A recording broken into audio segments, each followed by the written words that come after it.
Graduate hub में आप सभी का स्वागत है। मैं यहाँ पे आज पेपर वन का जो यूजीसी नेट जेआरएफ जो 2023 में होने वाला एग्जाम है, मैं उसके बारे में जो सिलेबस है उसके बारे में डिस्कशन करने वाला हूँ।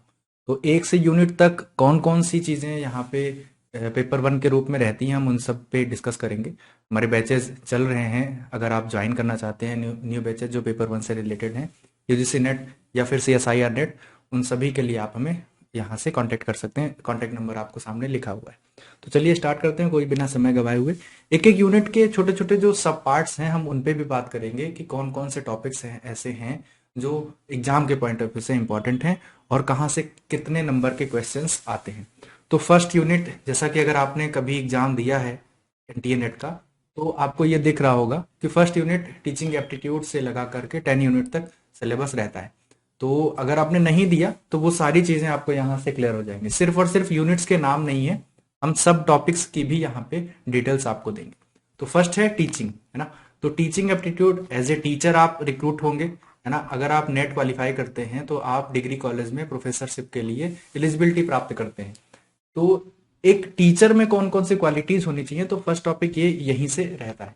तो टीचिंग क्षमता में कॉन्सेप्ट जो है, टीचिंग के कॉन्सेप्ट कौन कौन से हैं, इसके ऑब्जेक्टिव्स कौन कौन से हैं, उद्देश्य कौन कौन से हैं, लेवल्स ऑफ टीचिंग इसमें 3 होते हैं, मेमोरी, अंडरस्टैंडिंग और रिफ्लेक्टिव, चिंतन स्तर, क्योंकि लास्ट में जो है वो हमारा चिंतन स्तर ही महत्वपूर्ण रहता है।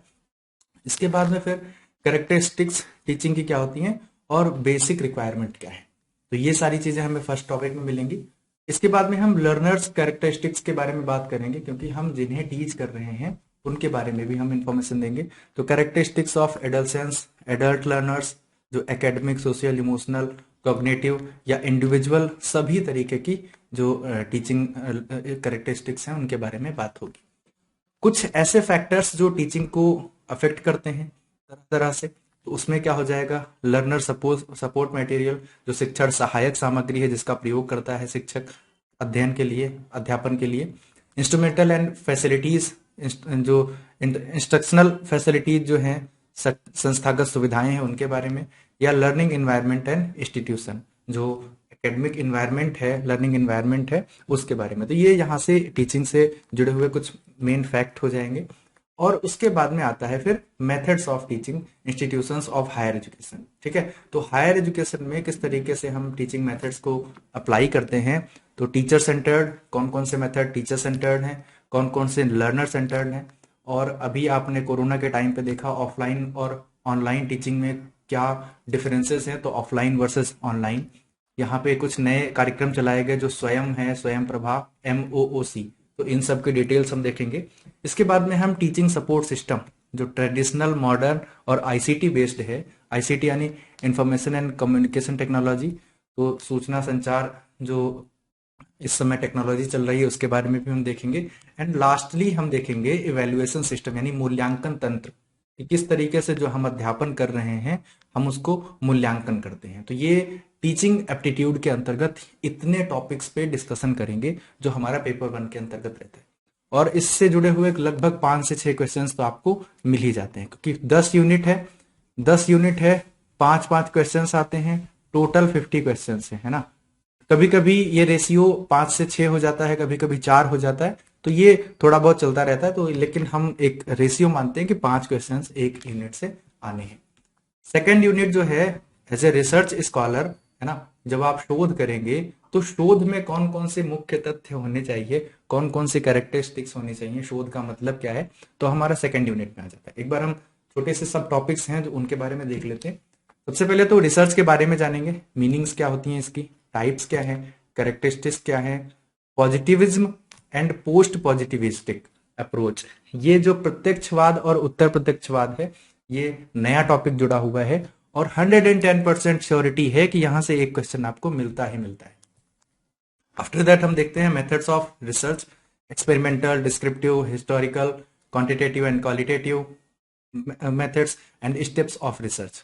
तो जो हमारा शोध है वो पूरी की पूरी प्रक्रिया कैसे समस्या के जानने से और हमारा जो उसका निष्कर्ष मिलता है उन सब तक पूरी एक चेन है, जो से रिसर्च की है उसके बारे में डिटेल्स देखेंगे, मेथड्स ऑफ रिसर्च देखेंगे, एंड आफ्टर दैट हम जो थेसिस लिखते हैं, जो पीएचडी सबमिशन के टाइम पे हम जमा करते हैं, इसके अलावा जो हम आर्टिकल्स लिखते हैं वो सारे उनके फॉर्मेट क्या होते हैं, स्टैंडर्ड क्या है, उसका स्टाइल क्या होता है, रेफरेंसिंग कैसे करते हैं, application of ICT in research यानी आईसीटी का रिसर्च में क्या यूज है, और रिसर्च एथिक्स जो शोध की नैतिकता है, ये सारे फैक्ट हमारे क्या होंगे, इसके अंतर्गत रहेंगे।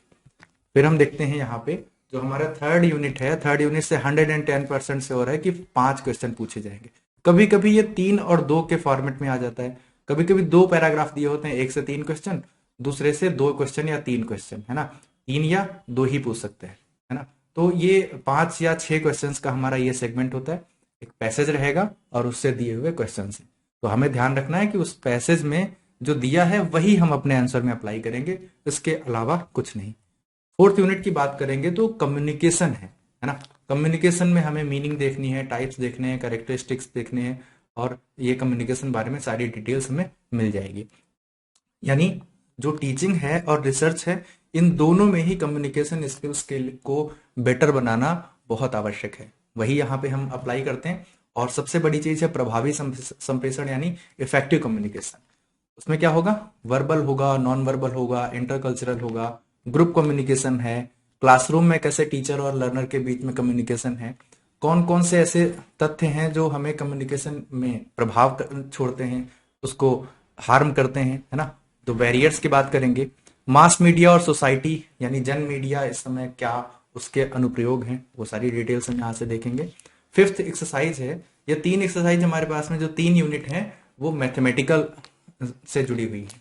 तो फर्स्ट तो ये फिफ्थ है, मैथमेटिकल एंड रीजनिंग एप्टीट्यूड। तो इसमें तो हम नंबर सीरीज है, कोडिंग डिकोडिंग है, लेटर सीरीज है ना, रिलेशनशिप है जिसमें संबंध है, माता पिता भाई बहन ऐसे करके जो क्वेश्चन आते हैं, एक क्वेश्चन निश्चित ही आपको मिलता है।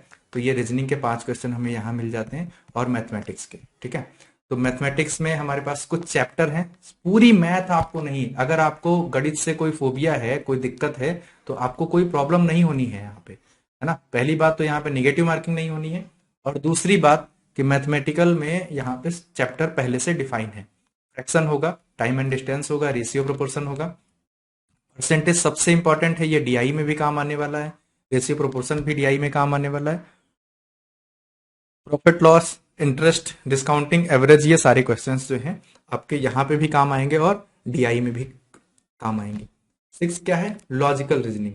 इस लॉजिकल रीजनिंग की बात करेंगे तो argument forms, structure of categorical propositions, mood and figure, formal information, informal fallacies, use of language, ये सारे टॉपिक्स जो सब टॉपिक्स हैं ये आपके लॉजिकल रीजनिंग में है। और फिर हमें मिलता है वेन डायग्राम, ठीक है। वेन डायग्राम जो सर्कल करके वो बनाया जाता है, ये आप देख रहे होंगे, है ना। इस तरीके से जो वेन डायग्राम जो बनाया जाता है, इस तरीके से क्वेश्चंस आपको 100% मिलते ही हैं। फिर हम देखते हैं इंडियन लॉजिक। इंडियन लॉजिक के जो प्राचीन लॉजिक के जो तथ्य हैं वो भी हमें यहाँ पे देखने हैं। भारतीय जो तर्कशास्त्र है उसके भी क्वेश्चंस पिछले कई सालों से 3 से 4 क्वेश्चंस एक टॉपिक में आ रहे हैं, ठीक है। 3 से 4 क्वेश्चंस आपके ये भारतीय तर्कशास्त्र के अनुसार मिल जाते हैं। फिर आगे देखेंगे हम 7th जो यूनिट है हमारी, डाटा इंटरप्रिटेशन, डीआई का जो पार्ट है, इसमें एक डीआई में 5 क्वेश्चन होते हैं, कभी कभी एक डीआई में 5 क्वेश्चन होंगे, कभी कभी 2 डीआई होंगी, है ना, एक में 3 क्वेश्चन होंगे, एक में 2 क्वेश्चन होंगे, ऐसा भी कई बार कई सेट में आता रहा है, इसलिए मैं आपको वो भी इन्फॉर्म कर देता हूँ। सोर्सेज क्या है, एक्विजिशन क्या है, क्लासिफिकेशन ऑफ डाटा कैसा है, क्वालिटेटिव क्वांटिटेटिव है ना, ग्राफिकल रिप्रेजेंटेशन है जिसमें चार्ट्स हैं, हिस्टोग्राम्स हैं, है ना, पाई चार्ट बने हुए हैं, ये सारे आपको हम उसमें बताएंगे, टेबल चार्ट और line chart, mapping of data and data interpretation, data and governance, ये सारे जो तथ्य हैं हमारे 7th एक्सरसाइज में आएंगे। 8th की अगर हम बात करते हैं तो 8th में हमारे पास में आईसीटी का पोर्शन है जो इंफॉर्मेशन एंड कम्युनिकेशन टेक्नोलॉजी है। तो लगभग 4 से 5 यूनिट में इसका यूज होता है, टीचिंग में भी है, रिसर्च में भी है, कम्युनिकेशन में भी है। इसके अलावा हम हायर एजुकेशन सिस्टम की बात करेंगे, वहां पे भी आईसीटी का यूज है। General abbreviations and terminology, basics of internet, internet email, audio video conferencing, जो भी हम कंप्यूटर का यूज करते हैं, इंफॉर्मेशन टेक्नोलॉजी का यूज करते हैं, उन सारे से जुड़े हुए क्वेश्चंस हमें यहाँ से मिलेंगे। पीपल, एनवायरमेंट एंड डेवलपमेंट, इसकी बात करेंगे तो हम एमडीबी और सस्टेनेबल डेवलपमेंट गोल्स, एमडीजी और एसडीजी, इनके बारे में बात करेंगे। ह्यूमन इन्वायरमेंट इंट्रैक्शन है, anthropogenic activities and impact of environment, जो जनजातीय क्रियाकलाप हैं और पर्यावरण, उनके प्रभाव की बात करेंगे। यहाँ पे हम पोल्यूशन से जुड़े हुए चीज़ों की बात करेंगे, जो इन्वायरमेंटल इश्यूज हैं, जो पर्यावरण की समस्याएं हैं, जैसे वाटर पोल्यूशन है, एयर पोल्यूशन है, वो यहाँ से टॉपिक रहेगा। And after that climate change के बारे में बात करेंगे, है ना, socio economic, political dimension, impact of pollutants on human, जैसे किसी भी प्रदूषण से कौन सी बीमारी होती है, वो सारे तथ्य। 100% एक क्वेश्चन आता ही आता है। जो अभी नेचुरल एनर्जी रिसोर्सेज जो ढूंढे जा रहे हैं, उनके बारे में, जैसे सोलर है, विंड है, सॉयल है, हाइड्रो है, जियोथर्मल है, बायोमास है, न्यूक्लियर है, फॉरेस्ट है, ये सारे हमारे यहाँ से इंपॉर्टेंट टॉपिक हो जाते हैं। एंड आफ्टर दैट जो योजनाएं चलाई जा रही हैं, जो जो राष्ट्रीय और अंतर्राष्ट्रीय स्तर पे जो मुद्दे हैं, उनको लेकर के जो योजनाएं चलाई जा रही हैं, जैसे environmental protection act, national action plan, climate change, international Rio है, कन्वेंशन प्रोटोकॉल है, क्योटो है, ये सारे जो हैं इनके एप्लीकेशंस और इनकी यूजेस। ठीक है, फिर 10th एक्सरसाइज लास्ट वन है, जो यूनिट 10 है, इसको हम हायर एजुकेशन सिस्टम कहते हैं। ठीक है, उच्च शिक्षा प्रणाली। इसमें एंशियंट इंडिया के बारे में भी टॉपिक ऐड किया गया, एंशियंट इंडिया में जो एजुकेशन सिस्टम था उसके बारे में। उसके बाद में जो हमारी स्वतंत्रता प्राप्ति हुई, पोस्ट इंडिपेंडेंस इंडिया, उसके समय में टीचिंग मेथड्स कैसे थे, है ना, भारत में प्राचीन, पारंपरिक और गैर पारंपरिक जो हैं वो लर्निंग प्रोग्राम्स कैसे हैं, उनके बारे में। प्रोफेशनल और टेक्निकल स्किल बेस्ड एजुकेशन, इसके बारे में हम यहाँ पे बात करेंगे। वैल्यू एजुकेशन बहुत इंपॉर्टेंट पार्ट है, क्वेश्चंस आते रहते हैं। पॉलिसी, गवर्नेंस एंड एडमिनिस्ट्रेशन, यानी इसमें हम संविधान के कुछ अनुच्छेदों पे बात करेंगे। तो ये सारे टॉपिक्स जो हैं हमारे एनटीए नेट के पेपर 1 में इंपॉर्टेंट है।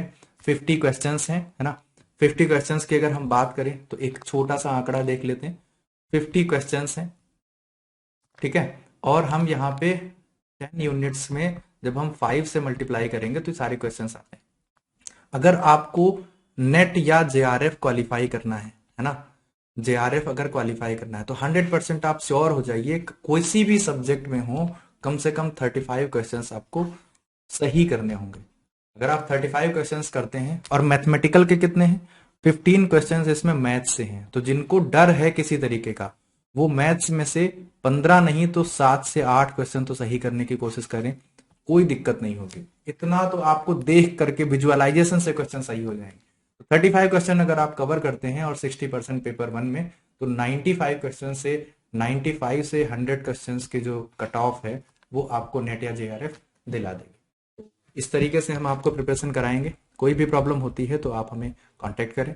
पेपर 1 जो है मैंने पूरी तरीके से डिस्कस कर लिया, कांटेक्ट नंबर सामने लिखा हुआ है, कोई भी प्रॉब्लम होती है। और दूसरी बात, अगर आपको ये वीडियो अच्छा लगा हो, इसी तरीके के हम आपको इन्फॉर्मेशन देते रहेंगे और पेपर 1 से जुड़े हुए सारे टॉपिक्स हम आपको क्लियर कराएंगे।